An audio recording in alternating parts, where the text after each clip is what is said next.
24절부터 26절까지 교독하시겠습니다. 내 형제들아, 만일 사람이 믿음이 있노라 하고 행함이 없으면 무슨 유익이 있으리요? 그 믿음이 능히 자기를 구원하겠느냐? 만일 형제나 자매가 헐벗고 일용할 양식이 없는데 너희 중에 누구든지 그에게 이르되 평안히 가라, 덥게 하라, 배부르게 하라 하며 그 몸에 쓸 것을 주지 아니하면 무슨 유익이 있으리요? 이와 같이 행함이 없는 믿음은 그 자체가 죽은 것이라. 어떤 사람은 말하기를 너는 믿음이 있고 나는 행함이 있으니 행함이 없는 내 믿음을 내게 보이라. 나는 행함으로 내 믿음을 내게 보이리라 하리라. 내가 하나님은 한 분이신 줄을 믿느냐?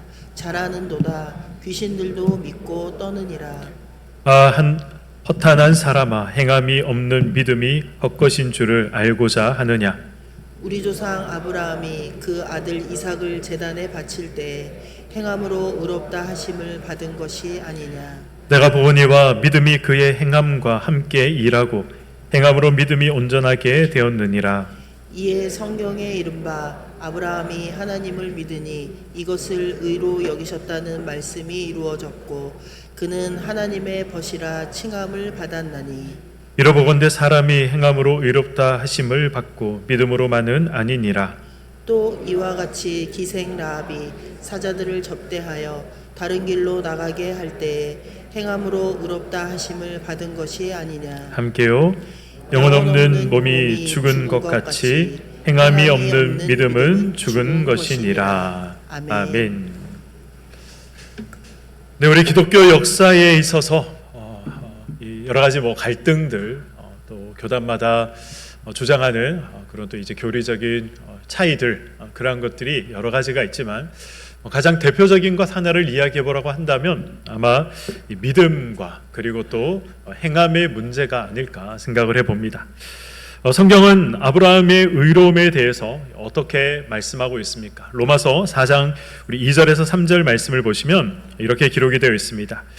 만일 아브라함이 행위로서 의롭다 하심을 받았으면 자랑할 것이 있으려니와 하나님 앞에서는 없느니라. 성경이 무엇을 말하느냐? 아브라함이 하나님을 믿음에 그것이 그에게 의로 여겨진 바 되었느니라. 아멘. 아브라함이 의로운 자죠. 아브라함은 의로운 자로 성경이 말씀을 하고 있습니다. 그러나 그 아브라함의 의로움에 아브라함 스스로가 내세우거나 자랑할 것이 아무것도 없다는 것이죠. 아브라함이 한 것, 그것은 그저 믿은 것밖에 없습니다. 아브라함이 믿었기 때문에 하나님은 그의 믿음을 의롭게 여기셨다. 그래서 믿음이 중요하다. 이것이 우리 신앙생활의 중요한 골자요 또 핵심이다라고 말씀을 하고 있습니다. 그런가 하면 오늘 본문 21절은 어떤 말씀을 하고 있습니까? 오늘 본문 21절, 이 아들 이삭을 바친 그 행함으로 의롭다 하심을 받은 것이 아니냐, 아들을 바친 것으로 아브라함이 의롭다 함을 얻은 것이 아니냐. 무슨 말입니까? 아브라함의 행동 때문에 그가 의롭다 여김을 받은 것이 아니냐, 그런 말씀을 하고 있습니다. 지금 로마서의 말씀과 그리고 또 오늘 야고보서의 말씀, 동일한 아브라함을 두고 이 로마서에서는 그가 믿었기 때문에 의롭다 말씀하고 있고, 오늘 본문에서는 그가 행했기 때문에 의롭다라고 말씀을 하고 있는 거죠. 그래서 바로 이 행함과 그리고 믿음의 이 문제, 이러한 논쟁들은 지금까지 우리 기독교 역사에서 계속해서 싸우고 있던 논쟁거리가 되는 중요한 문제 중에 하나입니다. 오늘 본문 14절 말씀을 한번 보도록 하겠습니다. 내 형제들아, 만일 사람이 믿음이 있노라 하고 행함이 없으면 무슨 유익이 있으리요? 그 믿음이 능히 자기를 구원하겠느냐. 아멘. 무슨 유익이 있으리요? 라고 말씀하고 있습니다. 무슨 유익이 있으리요? 아무 쓸모가 없다라는 뜻입니다. 그리고 야고보는 이 본절 후반부에서 이 말을 무엇과 연결시키고 있습니까? 바로 구원과 연결시키고 있는 것이죠. 행함이 없는 믿음이 능히 자기를 구원하겠느냐라고 묻고 있는 것입니다. 행함이 없다면 아무 쓸모가 없다. 그렇기 때문에 행함이 없는 믿음은 그러므로 이 구원 받을 수 없다라는 그런 말씀으로 야고보가 지금 우리에게 말씀하고 있는 것이죠. 믿음이 있다 말하면서 무엇이 없으면, 행함이 없으면 그 믿음은 쓸모없는 믿음이다 라고 말씀하고 있습니다. 누군가 우리를 도와주겠지, 그런 이제 말을 하면, 도와주겠다라고 하면서 이 말로만 한다면 그 말은 아무 의미가 없는 말이 되는 것이죠. 우리나라에 보면 이제 뭐 여름철에 집중호우가 내려서 소해를 입는 그러한 지역들이 있지 않습니까? 그런 지역에 이제 뭐 정부의 고위 관료가 내려가서 이 모든 문제들을 해결하겠습니다라고 약속을 한다든가, 아니면 또 이 국회의원에 나갈 사람이 또 그곳에 방문을 해서 이 문제가 반드시 해결되도록 약속하겠습니다라고 이야기를 하더라도 아무런 조치를 취하지 않으면, 아무런 어떤 행동이 없다면 그 모든 약속들은 아무 의미가 없는 그저 말잔치에 불과한 약속이 되는 것이죠. 신앙도 마찬가지입니다. 예수님은 어떤 분이십니까? 예수님은 말만 앞세운 분이 아니셨습니다. 예수님은 단지 하늘에서 우리를 내려다보시면서 안타깝다, 너희를 내가 죽도록 사랑한다, 너희들을 내가 긍휼히 여긴다, 너희들을 향한 나의 이 안타까운 마음이 있다, 애끓는 마음이 있다, 그렇게 예수님께서 말만 하시지 않으셨다는 것입니다. 그렇게 생각만 하지 않으셨다는 것이죠. 예수님께서 어떻게 하십니까? 하늘의 모든 영광을 버리시고 이 땅 가운데 오셨습니다. 인간의 몸을 입고 이 땅에 오시고, 심지어 이 고통과 고난과 그리고 죽음까지 예수님께서 다 감당하시지 않습니까?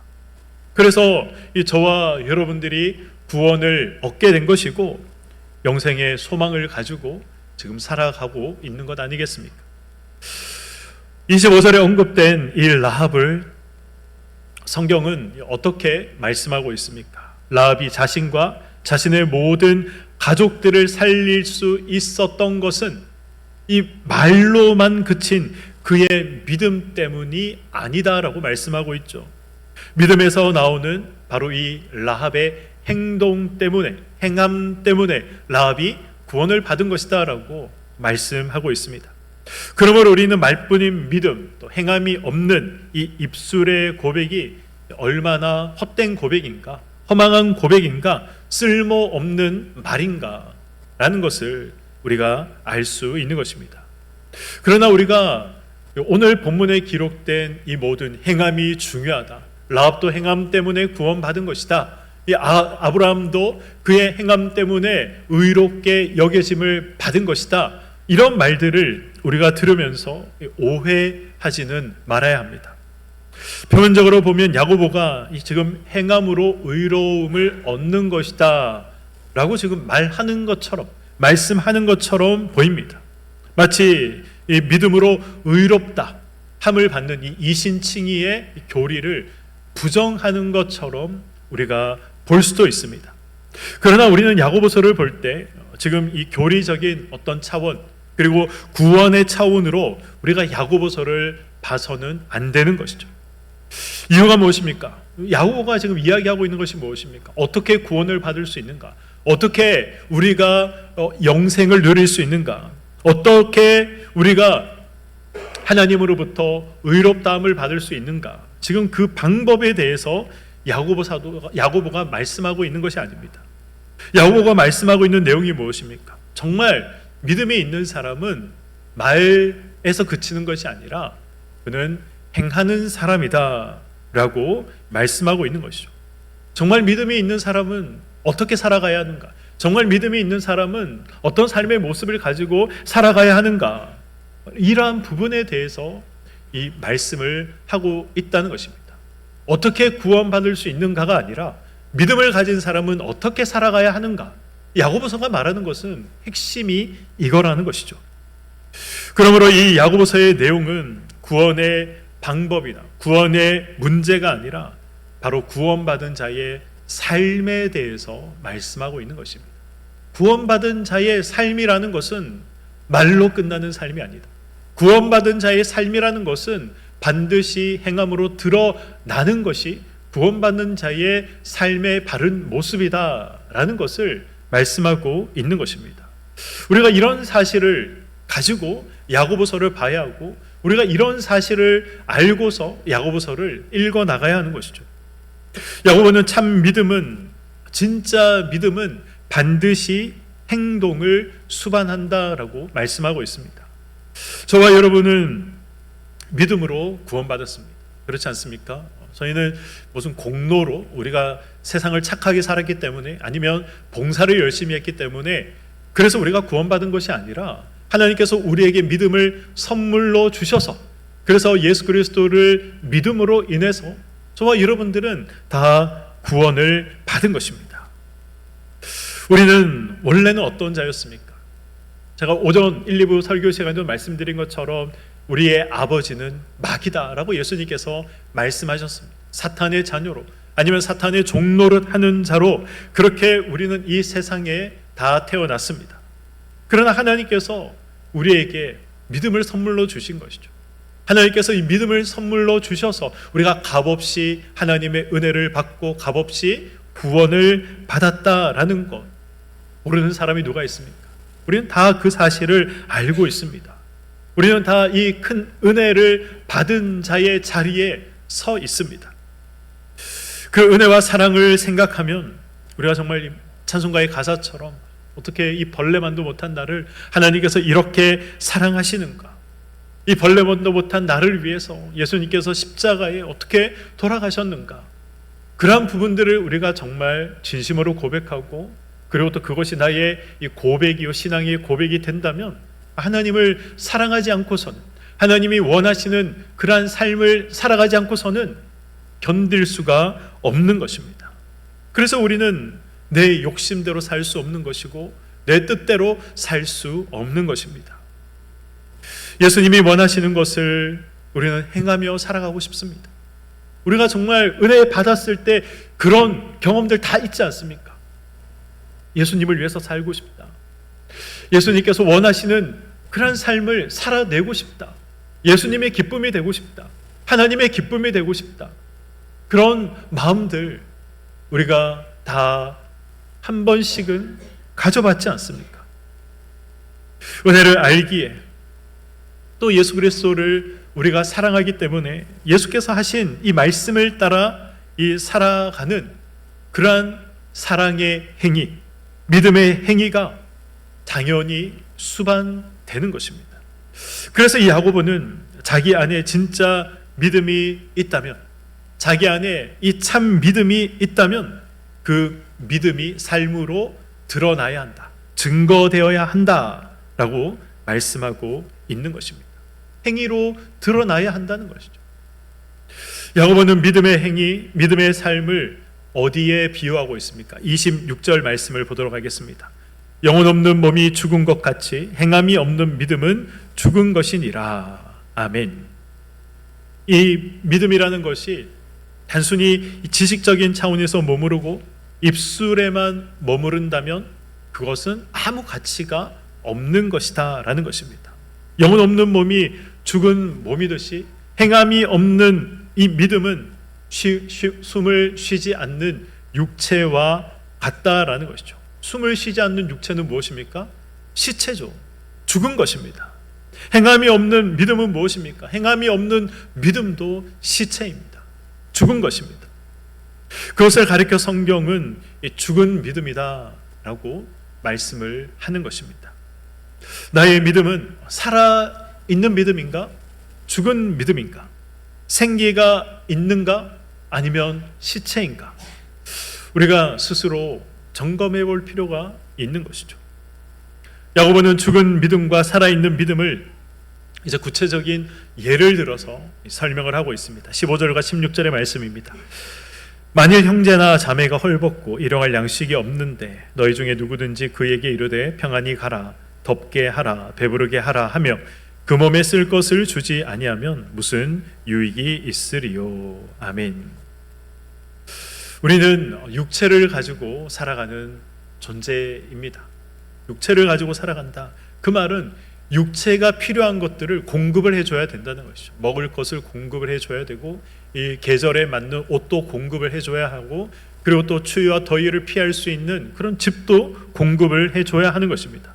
이런 의식주의 문제가 해결되지 않으면 이 생명 유지하는 것이 어려울 뿐만 아니라 기본적인 인간으로서 가져야 할 그러한 인권들이 또 침해받고 또 박탈되는 것이 그것이 엄연한 사실로 존재하지 않습니까?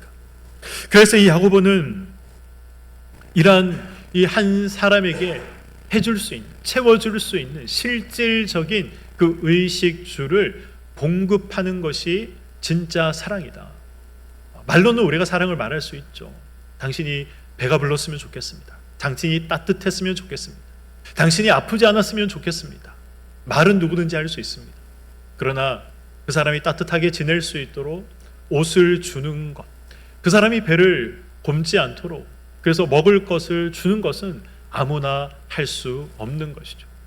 바로 믿음을 가진 사람들은 그 사람의 필요를 채워줄 수 있어야 한다는 것입니다. 그것이 진짜 믿음을 가진 사람이다라는 것이죠. 믿음의 행함에 있어서 한 가지 중요한 사실이 있습니다. 그것이 무엇입니까? 이 행함에 바로 사랑이 담겨 있어야 한다는 것이죠. 고린도전서 13장 우리 1절에서 3절의 말씀을 보도록 하겠습니다. 내가 사람의 방언과 천사의 말을 할지라도 사랑이 없으면 소리나는 구리와 울리는 꽹과리가 되고, 내가 예언하는 능력이 있어 모든 비밀과 모든 지식을 알고 또 산을 옮길 만한 모든 믿음이 있을지라도 사랑이 없으면 내가 아무것도 아니요 내가 내게 있는 모든 것으로 구제하고 또 내 몸을 불사르게 내줄지라도 사랑이 없으면 내게 아무 유익이 없느니라. 아멘. 지금 이 고린도전서 13장의 말씀에서도 아무 유익이 없다라고 말씀하고 있죠. 오늘 본문 14절에도 믿는다 말하고 행함이 없으면 아무 유익이 없다. 이 원어적인 의미는 동일합니다. 아무 이 소용이 없다는 것이죠. 말씀하는 것과 이 말하는 것과 그리고 또 동일한 행함이 없다면 그것은 아무 소용이 없는, 쓸모없는 그러한 말이다라는 것입니다. 사랑이 없으면, 또 사랑으로 행하는 그 행함이 없으면 우리의 믿음은 쓸모없는 믿음이다. 우리의 사랑한다라는 그 고백은 쓸모없는 고백이라는 것입니다. 사랑의 이 사람의 말과 천사의 말을 할 수 있다는 것은 이 방언 이상의 어떤 이 종교적인 행위를 말하는 것이죠. 예언하는 능력과 모든 비밀과 모든 지식을 가지는 것 또한 어떤 이 종교적인 행함을 말하는 것입니다. 산을 옮길 만한 그러한 믿음, 이 또한 어떤 종교적인 행함을 이야기하는 것이죠. 그러나 그 모든 종교적인 행함에 무엇이 없다면, 사랑이 없다면 아무것도 아니다라고 바울도 고린도 전서를 통해서 우리에게 말씀하고 있는 것이죠. 그렇다면 이 야고보와 그리고 바울이 말씀하고 있는 이러한 내용들을 종합해서 생각해 본다면, 그렇다면 진정한 행함이라는 것은 무엇이다 라고 말할 수 있습니까? 성경이 말씀하는 진정한 행함이란 바로 사랑으로 행하는 행함이 진정한 행함이다 라는 것입니다. 사랑으로 행함이란 무엇입니까? 고린도전서 13장 이어지는 4절에서 7절을 보시면 사랑에 대한 정의가 기록이 되어 있죠. 4절부터 7절의 말씀을 보도록 하겠습니다. 사랑은 오래 참고, 사랑은 온유하며 시기하지 아니하며, 사랑은 자랑하지 아니하며 교만하지 아니하며 무례히 행하지 아니하며 자기의 유익을 구하지 아니하며 성내지 아니하며 악한 것을 생각하지 아니하며 불의를 기뻐하지 아니하며 진리와 함께 기뻐하고 모든 것을 참으며 모든 것을 믿으며 모든 것을 바라며 모든 것을 견디느니라. 아멘. 이 진정한 행함, 성경이 말씀하는 진정한 행함이라는 것은 무엇을 했느냐, 어떤 행위를 했느냐, 거기에 있지 않다는 것입니다. 오히려 그 행동에 사랑이 담겨 있느냐, 사랑이 담겨 있는 행동을 했느냐. 오늘 이 고린도전서 13장의 말씀에 기록되어 있는 그런 사랑의 정의를 담아서, 사랑의 내용을 담아서 행하고 있느냐, 그런 사랑이 담겨 있는 행동이 성경이 말씀하는 진짜 행함이다라는 것입니다. 지극히 작은 것이라고 할지라도 우리가 정말 사랑함으로 누군가에게 그것을 주었다면, 사랑함으로 행하였다면 그것은 누구에게 하는 것입니까? 작은 소자 하나에게 하는 것이 곧 나에게 하는 것이다. 예수 그리스도에게 하는 것이다 라고 말씀하신 것처럼 연약한 자에게 우리의 도움을 필요로 하는 자에게 이 사랑을 담아 행하는 것은 그 사람에게 행하는 것도 되지만 예수님께 행하는 것도 되는 것이죠. 여기에는 하늘의 상급이 반드시 있는 것입니다. 하나님의 상급이 반드시 있는 것이죠. 그러나 뭔가 우리가 엄청난 것을 준다고 하더라도, 큰 도움을 준다고 하더라도 거기에 사랑이 담겨져 있지 않다면 우리가 하늘의 상급을 기대할 수 없는 것입니다.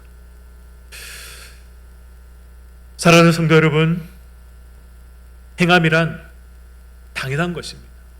행함이란 어떻게 본다면 성경이 강조를 하고 있지만, 그러나 이 행함이라는 것은 당연한 것입니다. 살인하지 말라, 당연한 것 아닙니까? 이 당연한 것을 제가 매주일 강단에 서서 여러분 살인하면 안 됩니다, 살인하면 안 됩니다 말하지 않습니다. 너무나도 당연한 것이기 때문에 그런 것이죠. 믿음을 가진 저와 여러분들에게 당연한 것이 무엇입니까? 믿음을 가진 우리에게 당연한 것은 사랑으로 행하는 것입니다. 사랑으로 우리가 섬기는 것, 하나님 앞에 사랑으로 예배 드리는 것, 하나님을 사랑하여 또 우리의 물질을 하나님 앞에 드리는 것, 하나님 앞에 또 우리가 사명을 받은 자로서 이웃을 사랑하고 하나님을 사랑하기 때문에 복음을 전하는 것, 이러한 것들은 우리가 다 당연하게 여기고 해야 되는 일들인 것이죠. 우리는 예수 그리스도의 사랑을 아무 값없이 받았습니다. 우리는 이 구원을 아무 값없이 받았습니다. 그렇기 때문에 이 구원을 받은 것이 너무나도 감사해서 그 감사의 마음을 가지고 하나님 앞에 우리가 행하는 것은 당연하다라는 것입니다. 오늘 말씀을 맺도록 하겠습니다. 오늘 본문 22절은 우리에게 분명히 말씀하고 있습니다. 내가 보거니와 믿음이 그의 행함과 함께 일하고 행함으로 믿음이 온전하게 되었다라고 말씀하시죠. 24절도 이렇게 말씀합니다. 이러보건대 사람이 행함으로 의롭다 하심을 받고 믿음으로만은 아니니라 라고 말씀합니다. 이 말씀, 그러므로 어떻게 하라는 것입니까? 무슨 일이든지 사랑으로 행하라라는 것입니다. 믿음이 있는 사람은 사랑을 가지고 행하는 것이 너무나도 당연한 것이다 라는 것이죠. 이 사랑이 기준이 되어서 우리가 행동하기를 소망합니다. 사랑의 이 행동은 무엇입니까? 없는 자들에게, 정말 이 따뜻함을 필요로 하는 자들에게, 그리고 나의 배를 채워줄 그 밥 한 끼가 절실한 자들에게 그 사랑으로 행하는 행함이 있어야 한다는 것입니다. 이러한 이 사랑의 행동은, 사랑의 행동으로 남을 베푸는 것은 하나님 예수 그리스도께 베푸는 것입니다. 사랑의 행동은 또 남을 살리는 행동입니다. 그렇기에 이 사랑의 모든 행동들은 예수님께서 기뻐하시고 또 하나님께서 영광 받으시는 그러한 일이다라는 것을 우리가 잊지 말아야겠습니다. 사실 정답은 다 나와 있죠. 성경에 정답이 다 기록이 되어 있습니다. 이것이 하나님께서 원하시는 삶이다, 행하기를 원하시는 일들이다, 정답이 다 나와 있습니다. 이 사랑의 행함이 우리에게 또 우리 교회에 있기를 소망합니다. 날마다 더 큰 열심으로 우리가 믿음을 지키고 또 최선을 다해서 사랑을 행함으로 우리는 칭찬받는 자가 되어야겠습니다. 누구에게 칭찬받아야겠습니까? 하나님께 칭찬받고 사람에게도 칭찬받아야 하는 것이죠. 하나님께 칭찬받고 사람에게 칭찬받는 그런 사랑의 행함이 우리들에게 있기를, 우리 교회 가운데 있기를, 그래서 하늘의 상급을 쌓으며 살아가는 저와 여러분들의 삶이 되시기를 주님의 이름으로 간절히 축원드립니다. 아멘.